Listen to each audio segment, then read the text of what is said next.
بسم اللہ الرحمن الرحیم الحمد للہ رب العالمین وبہ نستعین وصلی اللہ وسلم علی سید الانبیاء والمرسلین وعلی آلہ واصحابہ اجمعین ومن تبعہم بإحسان الی یوم الدین، اما بعد۔ آج کا جو درس ہے وہ ایک اصولی علم سے متعلق ہے۔ شروع دن سے ہم اس بات کی کوشش میں لگے ہوئے ہیں کہ ایک طالب علم کو کلیات یعنی اصولی علم حاصل کرنا چاہیے۔ اگر ایک طالب علم اصول میں مضبوط ہو اور اس میں اس کی گرفت ہو باذن اللہ تعالی، تو پھر اس کی بنیاد پر جو مطالعہ ہوتا ہے، جو اس کا دراسہ ہوتا ہے، وہ بہت ہی مضبوط ہوتا ہے۔ آپ جو ہے یعنی تاریخی اعتبار سے ایک جائزہ لے کر کے دیکھ لیں کہ جن کی کتابوں میں غلطیاں رہتی ہیں، جن کی تحریروں میں، عموماً میں تقریروں کی بات نہیں کر رہا ہوں، خطاب کی بات نہیں کر رہا ہوں، میں تحریروں کی بات کر رہا ہوں۔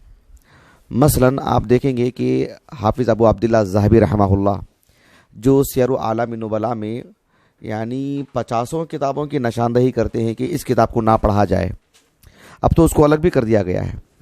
شیخ مشہور حسن حافظہ اللہ، ان کی بھی کتاب آئی ہے، اور اس موضوع سے متعلق کتنی مفید اور عمدہ کتاب ہے۔ میں کیا بتانا چاہ رہا ہوں میرے موضوع سے متعلق کہ شیخ مشہور حسن حافظہ اللہ یعنی کتب حذر منها العلماء، یعنی جن کتابوں سے متعلق اہل علم نے تنبیہ کی ہے کہ ان کتابوں سے گریز کیا جائے، اجتناب کیا جائے۔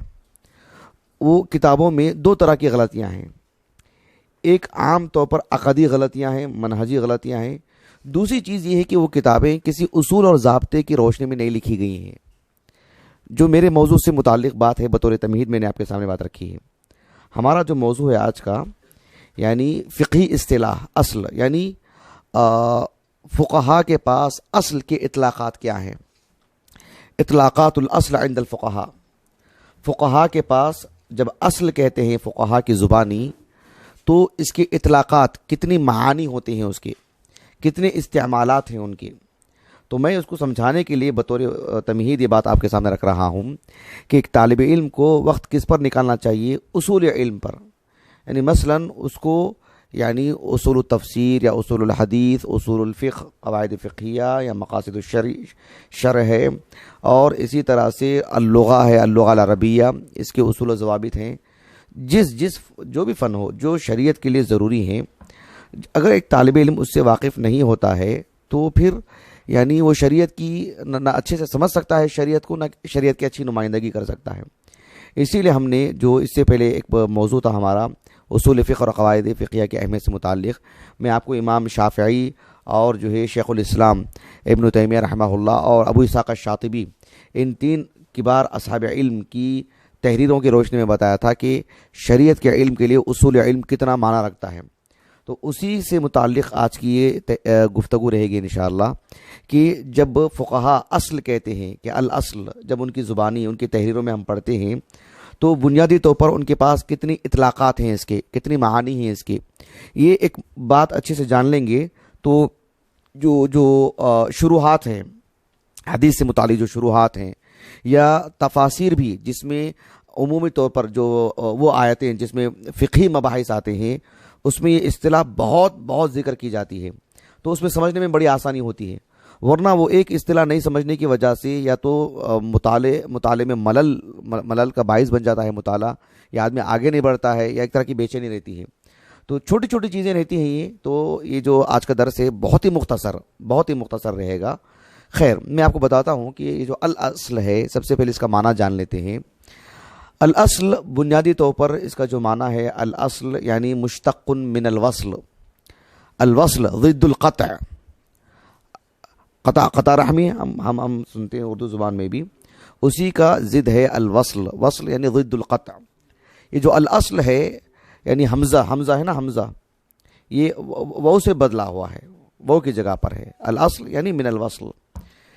اس کا جو بنیادی طور پر جو معنی ہے اس کا الاصل کا یعنی اتصال فروعہ، یعنی جو اصل ہے اس کی فرع کو اس کے ساتھ جوڑ دینا، دونوں کا اس کا آپسی تعلق۔ جب اس کی شرح کریں گے ہم، وہاں آپ کو میں بتاؤں گا انشاءاللہ، تو میں ابھی اس کو بنیادی معنی بتا رہا ہوں۔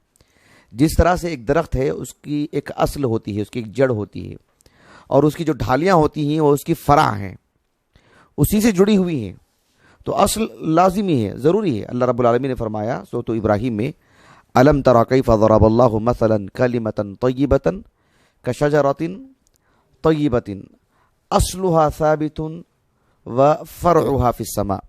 اصلها ثابت، تمثیلی طور پر اللہ نے جس درخت کی مثال دی، یعنی اس کی جڑیں اصل اور اس کی فرع کیا ہیں، وہ اس کی ڈھالیاں ہیں، اس کی شاخیں ہیں، تو گویا کہ دونوں کا اس کا تعلق، فرع اصل پہ قائم رہتی ہے۔ جس طرح سے والد ہیں، باپ، وہ اصل ہے، اور ان کا بیٹا جو ہے وہ اس کی فرع ہے۔ اس کی متعدد مثالیں دی جا سکتی ہیں۔ اہل اللغہ اس کی جو معانی بتاتے ہیں، کئی معنی بتاتے ہیں۔ مثلا ہم ابن فارس کو دیکھتے ہیں رحمہ اللہ، انہوں نے حمزہ صاد لام اس سلسلے میں کہا کہ بنیادی طور پر اس کے 3 معانی آتے ہیں، کہا کہ ثلاثۃ اصول، لیکن ہمارے موضوع سے متعلق اس میں کا ایک معنی ہے، لیکن اس سے ملتے جلتے آپ کوئی بھی موجم، کوئی بھی قاموس اٹھا کے دیکھ لیں، الاصل کا جو معنی بتایا گیا ہے یعنی اساس الشیء، الاصل یعنی الاساس، بنیاد۔ بعض اہل اللغہ نے کہا کہ اسفل الشیء، الفاظ بدل کے رکھے ہیں لیکن کم و بیش سبوں کا معنی ایک ہی ہے، یعنی اساس الشیء الاصل، اسفل الشیء یعنی جس کے جو سب سے نیچی جو چیز رکھی جاتی ہے، بنیاد، قواعد، عمارت بنانے کے لیے جو قواعد ہوتے ہیں، درخت کے لیے جو اصل ہے، جو بھی چیز ہے۔ اور اسی طرح سے منشأ الشیء یعنی کسی چیز پر قائم رہنا، اسی پر پروان چڑھنا، وہ نہیں ہے تو پھر یہ نہیں ہے، یہ معنی ہے اس کی۔ بات اچھی طرح واضح ہوگی آپ کو الاصل کے معنی کیا ہیں۔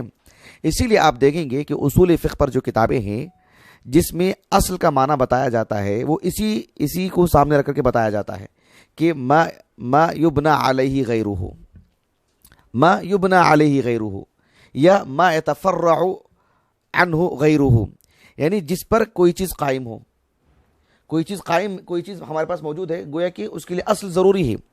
اصل وہ چیز ہے، اسی پر ساری چیزیں قائم ہوتی ہیں، یا اسی سے ساری چیزیں متفرع ہوتی ہیں، اسی سے ساری چیزیں نکلتی ہیں۔ المحتاج الیہ، اصل وہ ہے جو ساری چیزیں اس کی محتاج ہوتی ہیں۔ اچھی طرح بات واضح ہوگی آپ کو۔ تو گویا کہ ان معانی سے بات معلوم ہوتی ہے کہ الاصل کو جاننا کتنا ضروری ہے، کیونکہ اسی پر ساری چیزیں قائم ہوتی ہیں۔ ما یبنا علیہ غیرہ، اصل کو جاننا ضروری کیوں؟ اسی لیے کہ اسی پر ساری چیزیں قائم ہوتی ہیں۔ ما یتفرع عنہ غیرہ، اصل کو جاننا ضروری ہے کیوں؟ اسی سے ساری چیزیں متفرع ہوتی ہیں، ساری فروعات، ساری ذیلی چیزیں، ساری جزئیات اسی پر قائم ہوتی ہیں۔ اور المحتاج الیہ یعنی آپ اصل کو نہیں جانیں گے تو دیگر چیزوں کو نہیں جان سکتے۔ دیگر چیزوں کو جاننے کا مطلب ہی یہ ہوتا ہے کہ آپ گویا کہ اصل کو جانتے ہیں، تبھی آپ اس کی فروعات پر، اس کی ذیلیات پر آپ گفتگو کر سکتے ہیں۔ یہاں تک بات واضح ہوگی آپ کو۔ چلیے، تو اصل موضوع پر میں ابھی گفتگو کرتا ہوں اور اصل بات بتاتا ہوں، وہ یہ کہ فقہا کے ہاں جب وہ کہتے ہیں کہ الاصل، تو ان کے پاس جو اس کے اطلاقات ہیں، متعدد اطلاقات ہیں، متعدد معانی ہیں، اس کے متعدد استعمالات ہیں۔ مثلا آپ دیکھیے، میں جن کتابوں کو میں آپ کو احالہ کرتا ہوں جو ہمارے پاس موجود ہیں، مثلا شیخ محمد الشنقیطی رحمہ اللہ کی مذکرۃ فی اصول الفقہ، ایک تو اصول فقہ سے متعلق یہ رسالہ جو ہے نا، مطلب بہت گہرائی رکھتا ہے اپنے اندر، بہت گہرائی رکھتا ہے، ڈھیٹ اصولی ہیں، مطلب سبحان اللہ، خالص اصولی، مطلب عالم دین ہے شیخ امین الشنقیطی رحمہ اللہ۔ اسی طرح سے قدیم علماء میں سے ایک صاحب ہیں جن کا نام ہے محمد ابن عبد الدائم، شمس الدین محمد ابن عبد الدائم، علمی دنیا میں البرماوی سے معروف ہیں۔ ابھی جو ان کا رسالہ ہمارے پاس، ان کی کتاب ہمارے پاس آئی ہے، کم و بیش 1032 اشعار اصول فقہ کو اس میں انہوں نے ڈھالا ہے، منظوم انہوں نے ہی، اور اس کی شرح بھی انہوں نے ہی کی ہے، الفوائد السنیہ فی شرح الالفیہ 1032 اشعار ہیں، انہوں نے اس کی شرح کی ہے۔ ہمارے پاس 5 جلدوں میں، بہت ہی مطلب اصول فقہ سے متعلق آپ دیکھیں گے کہ بہت عمدہ کتاب، اور مرجع کی حیثیت ہے، مرجع کی حیثیت ہے اس کی۔ جو محقق ہیں شیخ رمضان موسیٰ، انہوں نے لکھا ہے کہ اس کتاب کا احالہ اتنا دیا جاتا ہے، اتنا حوالہ دیا جاتا ہے، اتنا اہل علم نے استفادہ کیا ہے اس سے، قدیم علماء نے بھی اتنا استفادہ کیا ہے اس سے۔ ان کا جو انتقال ہوا 831 ہجری کو، اتنا استفادہ کیا ہے اس کتاب سے اہل علم نے، تو اس کتاب کو پڑھنے کا شوق پیدا ہوا ان کو، پھر جو اس پر انہوں نے کام کیا، اور آج وہ کتاب مطبوع ہے تقریباً یعنی آج سے 4 سال پہلے. تو یہ کتاب اصول فقہ سے متعلق بہت عمدہ کتاب ہے. ایک دوسری کتاب جو بھلے ہی مختصر ہے، شیخ ابن عثیمین رحمہ اللہ کی جو شرح ہے، یعنی العقد الثمین شرح منظومۃ ابن عثیمین، جو شیخ خالد المشیقی کے اعداد اور جمع سے جو ہے وہ کتاب سامنے آئی ہے. تو اس میں آپ دیکھیں گے ہلکے پھلکے انداز میں اطلاقات کو سمجھایا گیا ہے، آپ کو سمجھنے میں آسانی ہوگی. اسی طرح سے ایک رسالہ ہے میرے پاس، الاصل والظاہر فی القواعد الفقہیہ، شیخ احمد بن عبد الرحمن الراشد کی. یہ کتاب جو ہے اس موضوع کے لیے اصل کی حیثیت رکھتی ہے. کتاب کا نام ہے الاصل والظاہر. آپ اس کے جو ہے اقتباسات پڑھیں گے، کم از کم اس کی فہرست پڑھیں گے، آپ کو اندازہ لگے گا کہ اس موضوع کے متعلق کتنی مطلب سبحان اللہ نایاب کتاب ہے یہ. تو الاطلاقات جو ہیں یہ اہل علم اس کے 5 اطلاقات بتاتے ہیں. یعنی فقہا جب کہتے ہیں کہ الاصل، اس کی متعدد اطلاقات ہیں. ایک اس کا اطلاق یہ ہے کہ الاصل یعنی الدلیل. میں آپ کو ایک ایک کر کے بتا رہا ہوں. اس کے 5 اطلاقات ہیں. ایک معنی اس کا یہ ہے کہ الاصل جب کہتے ہیں گویا کہ الدلیل یعنی المستند الشرعی للحکم. جب کوئی کہتے ہیں کہ اس موضوع سے یعنی کوئی چیز ہم کہتے ہیں کہ نماز واجب، نماز فرض ہے، روزہ فرض ہے، اس کی اصل کیا یعنی اس کی دلیل کیا، یہ معنی میں. اسی لیے اصول الفقہ کہتے ہیں نا، کیا مطلب یعنی ادلۃ الفقہ. اصول الفقہ یعنی ادلۃ الفقہ، فقہ کے ادلہ کیسے آپ استنباط کریں گے، اس کے آلات کیا ہیں، ادوات کیا ہیں اس کے، یہ معنی اس کا. تو الاصل کا ایک پہلا اطلاق یہ ہے کہ گویا کہ الدلیل. اہل علم کہتے ہیں کہ روزہ فرض ہے، اس کی اصل کیا ہے یعنی گویا کہ اس کی دلیل کیا ہے. اللہ تعالیٰ نے کہا یا ایھا الذین آمنوا کتب علیکم الصیام کما کتب علی الذین من قبلکم لعلکم تتقون. اصل کیا ہے یعنی اس کی دلیل کیا ہے. اہل علم کہتے ہیں کہ روزہ اور زکوٰۃ یہ فرض ہے. اچھا ٹھیک ہے، اس کی اصل کیا ہے یعنی اس کی دلیل کیا ہے. اس کی دلیل یہ ہے کہ اللہ تعالیٰ نے فرمایا وَأَقِیمُوا الصَّلَاةَ وَآتُوا الزَّکَاةَ وَأَطِیعُوا الرَّسُولَ لَعَلَّکُم تُرْحَمُونَ. سورۃ النور کی آیت ہے. یعنی اس کی اصل کیا ہے، معنی کیا ہے یعنی اس کی دلیل کیا ہے. یہ اطلاق سمجھ میں آ گیا اچھے انداز میں. اس کا ایک دوسرا اطلاق ہے، دوسرا اطلاق ہے جسے اہل علم کہتے ہیں کہ القاعدہ المستمرہ. کیا ہے؟ القاعدہ المستمرہ، یا کہتے ہیں القاعدہ المستقرہ، یا کہتے ہیں القاعدہ الاصولیہ، القاعدہ الکلیہ. یعنی وہ قاعدہ جو وہ قاعدہ جو اصل پر ہے، اصل پر قائم رہے گا. یعنی ساری جزئیات اسی پر منطبق ہوتے ہیں، ساری جزئیات اسی کے موافق سمجھے جائیں گے. یعنی گویا کہ وہ زندگی کا ایک عام قاعدہ ہوگا، وہ زندگی کا عام قاعدہ، یعنی گویا کہ وہ اصل ہے. بتاتے ہوگی آپ کو القاعدہ الکلیہ، القاعدہ المستقرہ، القاعدہ المستمرہ. یعنی یہ جو قاعدہ ہے یہی عموم، یہی ہمیشگی طور پر یہی بات قائم رہے گی جب تک کہ اس کے مخالف کوئی بات ہو تو دیکھا جائے گا. بتاتے ہوگی آپ کو عبادات سے متعلق اس چیز کو جاننا بہت ضروری ہے. مثلا اہل علم کہتے ہیں کہ قرآن مجید میں کوئی بھی آیت کریمہ ہو جس میں کوئی بات مطلق کہی جاتی ہے. کیا کہی جاتی ہے؟ مطلق کہی جاتی ہے. اس کو ہم مطلق ہی رکھیں گے جب تک کہ اس کی تقیید سے متعلق کوئی دلیل نہ مل جائے. مثلا میں ایک مثال دیتا ہوں.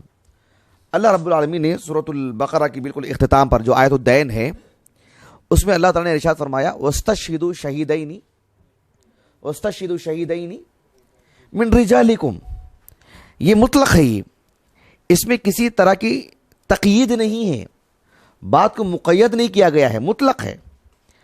اصول کیا ہے؟ القاعدہ المستمرہ کیا ہے کہ ہم اس کو مطلق ہی رکھیں جب تک کہ اس کی قید نہ ہو جائے کسی چیز سے متعلق، کسی وصف سے متعلق یا کسی اور چیز سے متعلق.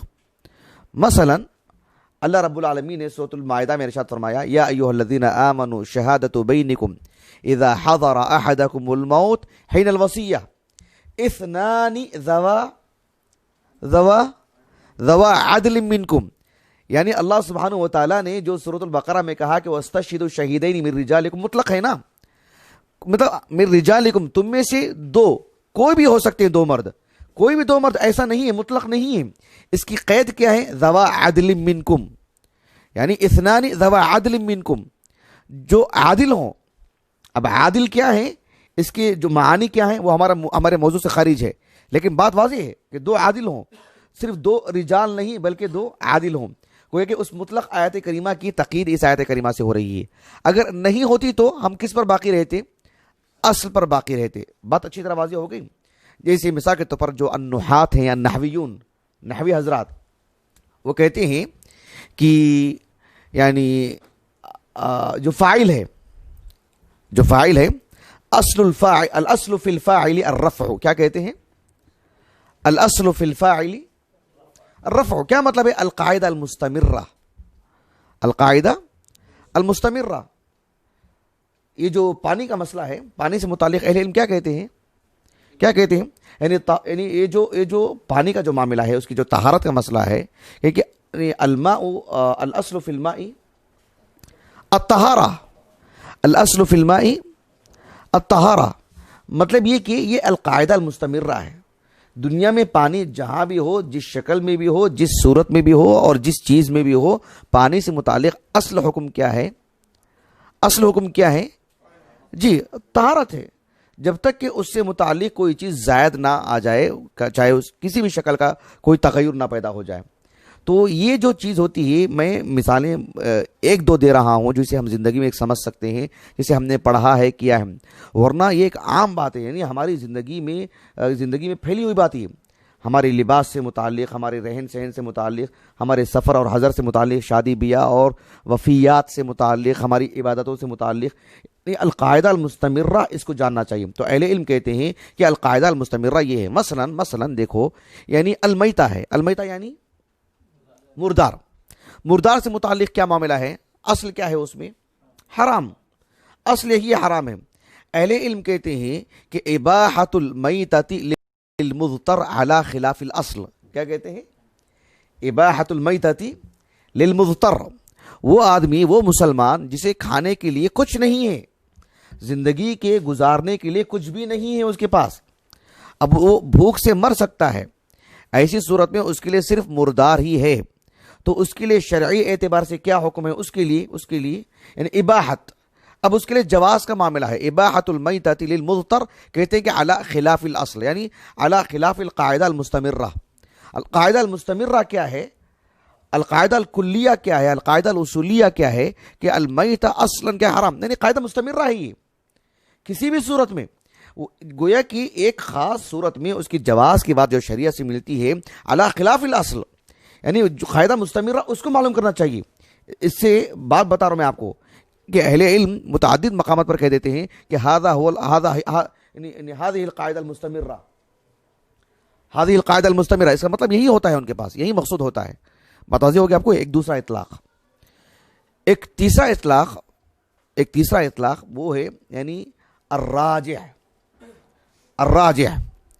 یعنی ایک کلمہ ہے، کوئی ایک کلمہ ہے اور ایک کلمے میں احتمال ہے کہ یہ معنی لیا جائے گا، کہ یہ معنی لیا جائے گا، حقیقی معنی لیا جائے گا اس کلمہ کا جس کو اہل عرب استعمال کرتے ہیں، جس بات کے لیے اس کلمے کو وضع کیا گیا ہے. کیا وہ معنی لیں گے یا اس کا مجازی معنی لیں گے؟ احتمال ہو جاتا ہے. اس طرح کا جب احتمال ہوتا ہے، اس احتمال کو دور کرنے کے لیے کیا بات ضروری ہے؟ ایک قرینہ ضروری ہے، ایک زائد دلیل کی ضرورت ہے. اب وہ زائد دلیل ہمارے پاس نہیں ہے کہ اس کلمے کو ہم مجازی معنی میں لیں. تو گویا کہ ہم کس پر قائم ہیں؟ اصل پر قائم ہیں. تو گویا کہ اہل علم کہتے ہیں کہ ھذا ھو الاصل. کیا مطلب؟ ھذا ھو الراجح، ھذا ھو الراجح. اسی لیے آپ دیکھیں گے کہ اصول فقہ سے متعلق جو کتابیں ہیں، چھوٹی کتاب ہو بڑی کتاب ہو، اس میں علم کلام یعنی الکلام، جو علم کلام سے مراد اس نقطہ نظر کی بات نہیں، میں نہیں کر رہا ہوں جو المنطق نہیں، الکلام کی جو ساری جزئیات کیوں بیان کی جاتی ہیں؟ اس لیے کہ اس میں عربی زبان سے متعلق گفتگو ہوتی ہے. اصول فقہ میں اصول فقہ کا لب لباب کیا ہے؟ عربی زبان. عربی زبان کے اسالیب ہی سے تو استخراج کیا جاتا نا، اسی اسلوب سے تو بات کہی جاتی ہے نا. بات واضح ہے جی. تو اس اعتبار سے کلام سے متعلق جب گفتگو ہوتی ہے تو اس تناظر میں بھی اصل کا لفظ استعمال ہوتا ہے. یہ بھی ایک تیسرا اطلاق ہے کہ جب کہتے ہیں کہ الاصل مطلب ہے کہ الراجح، الاصل یعنی الراجح، یہ ایک تیسرا اطلاق ہے. ایک چوتھا اطلاق ہے جسے اہل علم کہتے ہیں یعنی الاستصحاب. کیا کہتے ہیں؟ الاستصحاب، الصحبہ سے باب استفعال. الاستصحاب کیا مطلب؟ یعنی ایک مسلمان مکلف ہے اللہ کی عبادت کا. جب وہ مکلف ہے، کسی مسئلے سے متعلق اسے دلیل نہیں مل رہی ہے، وہ دلیل سے واقف نہیں ہے، تو پھر وہ کس پر قائم رہے گا؟ اصل پر قائم رہے گا. اصل کیا ہے؟ براءۃ الذمہ. الاستصحاب کا مطلب کیا ہے؟ براءۃ الذمہ. میں ایک مثال دیتا ہوں آپ کو. براءۃ الذمہ، الذمہ یعنی مسئولیت، الذمہ یعنی ایسا کام جس سے کرنے سے اس کی مذمت ہو سکتی ہے. اب اس کی مذمت نہیں ہوگی، اس سے وہ بری ہے. مثلا ایک شخص اسلام قبول کیا، اس کو اس کا علم نہیں ہے کہ ایک مرد ہونے کے اعتبار سے ٹخنوں سے نیچے کپڑا پہننا وہ کبیرہ گناہ ہے، اس کا علم نہیں ہے، اور اسی حالت میں اس کا انتقال ہوا، تو اللہ سبحانہ و تعالیٰ کے ہاں اسے اس سلسلے میں مواخذہ ہوگا اس کا، یا کسی نے تنبیہ کی اس کو کہ جو ہے ٹخنوں سے اوپر پہننا چاہیے، آپ ایک مسلمان ہیں اور مرد کے لیے اوپر پہننا چاہیے. ایسی صورت، حالانکہ کافر بھی نیچے پہنتا ہے تو اس کے لیے بھی گناہ ہے، بتایا آپ کو. کفر کا اس کا گناہ الگ ہے، اور اس کا ایک مرد ہونے کے باوجود ٹخنوں سے نیچے پہننا اس کا گناہ الگ ہے اس کو. جس طرح سے ایک مسلمان کو اصل الاسلام کی وجہ سے اجر ہے، اصل الاسلام مسلمان ہے، اور پھر اس کی جو فروعات ہیں ٹخنوں سے اوپر پہنتا ہے، اس کا الگ سے اس کو ثواب نہیں ملے گا، اصل الاسلام کا الگ سے اجر نہیں ملے گا. بالکل اس کے عکس ہے کافر کا بھی ایسی مسئلہ. چلیے میں اس میں وہ ہمارا موضوع نہیں ہے. سمجھانا مقصود کیا ہے؟ سمجھانے کا مقصود کیا ہے؟ کسی نے ایک شخص سے کہا کہ بھئی ٹخنے سے اوپر کپڑا پہنیے، یا کوئی بھی، میں نے ایک مثال دی آپ کو معاشرے کی، کوئی بھی معاملہ، کوئی سودی کاروبار کرتا تھا، اس کو ہم نے آگاہ کیا. سود کو تو غیر مسلمین بھی معیوب سمجھتے ہیں، لیکن وہ اللہ سبحانہ و تعالیٰ کی شریعت میں گناہ ہے، کبیرہ گناہ ہے، بلکہ من اکبر الکبائر میں سے ہے وہ. تو ایسی صورت میں جب ان کو تنبیہ کرتے ہیں تو اللہ سبحانہ و تعالیٰ کے ہاں جو ہے وہ مکلف نہیں تھا پہلے والے امور میں. سمجھ رہے ہیں آپ؟ فقط سلف والی جو بات ہے قرآن مجید میں، اسی تناظر میں کہ جو پہلے جو کیے ہیں اس سے رک جائیں، اس سے باز آ جائیں. تو ایسی صورت میں الاصل براءۃ الذمہ. کسی معاملے میں ایک مسلمان کو کوئی دلیل نہیں ملتی ہے یا کسی معاملے سے واقف نہیں ہے، تو اس کا جو معاملہ ہے وہ کیا ہوگا؟ وہ اصل پر قائم رہے گا. کس پر قائم رہے گا؟ اصل پر قائم رہے گا. بات اچھی طرح واضح ہے.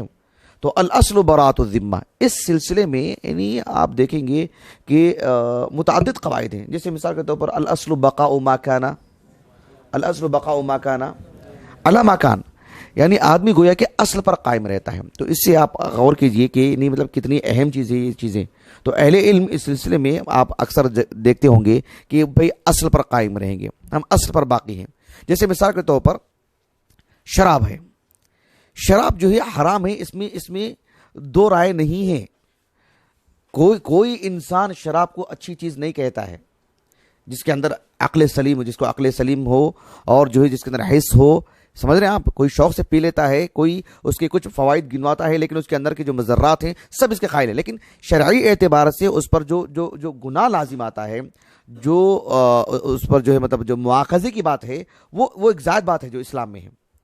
میں جو بتانا چاہ رہا ہوں آپ کو، شراب حرام ہے، اس میں کوئی دو رائے نہیں. لیکن شراب اگر کسی کے کپڑے کو لگ جاتی ہے، کسی کے بدن کو لگ جاتی ہے، تو کیا شراب اس اعتبار سے نجیس ہے؟ کتا کسی کو لگ جائے، مثلا کتے کا جو لعاب ہے کسی کے برتن میں منہ ڈال دے تو اس کا کیا حکم ہے؟ وہ بالکل واضح ہے. لیکن کتا اس کے جسمانی اعتبار سے کسی مسلمان سے کو لگ گیا اور وہ نماز کو آ کر کے پڑھ لیا، تو کیا ہم اس کی نماز کی اعادے کی بات کریں گے اور کہیں گے کہ کتا نجیس ہے؟ سمجھ رہے اس بات کو؟ اس سلسلے میں میرے موضوع سے متعلق جو بات ہے اتنا ہی سمجھا رہا ہوں میں آپ کو، تفصیل میں جائے بغیر، کہ اہل علم اس پر گفتگو کرتے ہیں کہ جو ہے آپ دیکھیں نا، قاضی شوکانی کو رحمہ اللہ، انہوں نے متعدد اقوال نین الاوطار میں ذکر کیے ہیں کہ پہلا موقف، دوسرا موقف، تیسرا موقف. ان سب سے ہٹ کر کے مجھے آپ کو سادگی کے ساتھ جو مسئلے کو سمجھانا ہے وہ یہ کہ اہل علم کہتے ہیں کہ کتا جو ہے اس کا جو لعاب سے متعلق شریعت نے گفتگو کی ہے، اس کے بدن سے متعلق یعنی نجاست سے متعلق شریعت میں کوئی نص ہے کیا؟ نص نہیں ہے نا. تو کیا ہوگا؟ الاصل براءۃ الذمہ.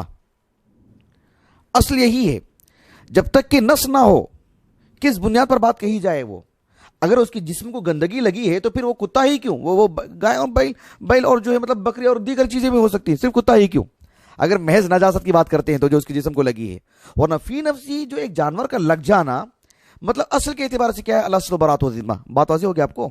تو ہاں جی، اس سلسلے میں اہل علم جو ہے جو اصل کی بات کرتے ہیں کہ اصل ہے، اس کا مطلب یہی ہے کہ الاستصحاب کے معنی میں، کس معنی میں؟ الاستصحاب کے معنی میں۔ اس سلسلے میں متعدد قواعد ہیں جب ایک طالب علم، ایک مسلمان کی میں بات نہیں کر رہا ہوں، ایک مسلمان سے اٹھ کر کے ایک طالب علم، دینی طالب علم کی بات کر رہا ہوں کہ اس کا جب اصولی طور پر اس کا علم ہو، کیونکہ اہل علم شروحات میں، تفاسیر میں یہ اصل ہے، کس تناظر میں انہوں نے کہا ہے اس کا ہمیں علم ہونا چاہیے۔ اور ایک پانچواں اطلاق ہے، وہ ہے کہ یہ جو القیاس ہے، جو الادلہ الاربع المتفق علیہ، چار جو متفق علیہ دلائل ہیں، الکتاب، السنہ، الاجماع، القیاس۔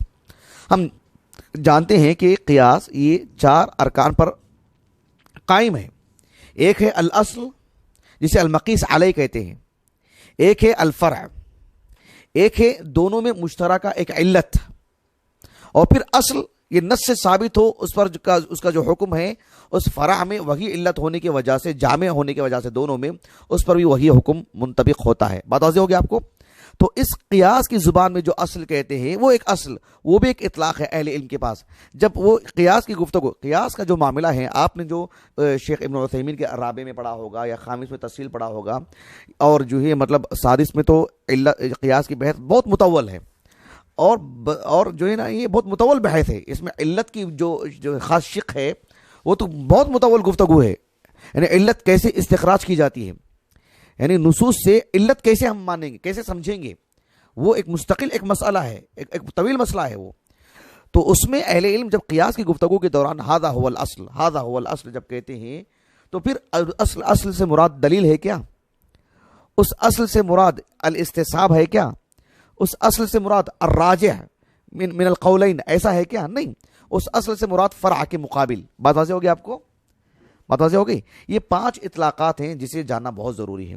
دیکھیے اس کی بڑی اہمیت ہے، جب اصل کہتے ہیں نا، اہل علم اس کو یقین کے معنی میں لیتے ہیں، یعنی کل اصل یقین، یہ ایک جملہ ہے اہل علم کا، اور وہ آپ دیکھیں گے کہ اصول فقہ متعدد کتابوں میں یہ جملہ آپ کو ملے گا۔ کیا مطلب ہے؟ یعنی شک کے مقابل جب یقین کا لفظ استعمال کرتے ہیں نا، یقین کی جگہ میں اصل کا لفظ استعمال کرتے ہیں، یعنی اصل اس کا مقابل کیا؟ شک، اس معنی میں۔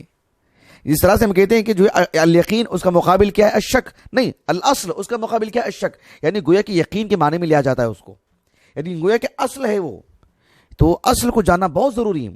آپ دیکھیں گے کہ قدیم علماء میں، یعنی جہاں اصول پر گفتگو ہونے لگی اور اپنی کتابوں میں اصول کا ذکر ہونے لگا، جیسے ہم کہتے ہیں، اور ہم لوگ بچپن سے پڑھتے آ رہے ہیں، مطلب جب بھی اصول ہم نے پڑھا ہے کہ امام شافعی کا نام خاص طور پر لیا جاتا ہے کہ آپ یعنی اصول حدیث ہو، اصول فقہ ہو، اصولیات سے متعلق، کلیات سے متعلق آپ نے غیر معمولی کام انجام دیا۔ آپ نے بھلے ہی اس کی تدوین اور اس کو اکجا اور اس کی ترتیب وہ مقصود نہیں تھا، وہ تو بات کا کام ہے، لیکن آپ نے اس کا جو مطلب آغاز کیا آپ نے اس سے۔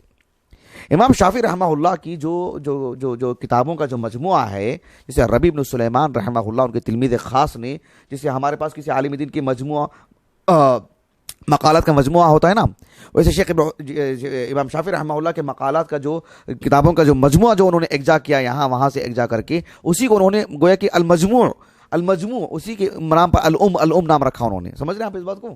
جی، الام اسی معنی میں ہو۔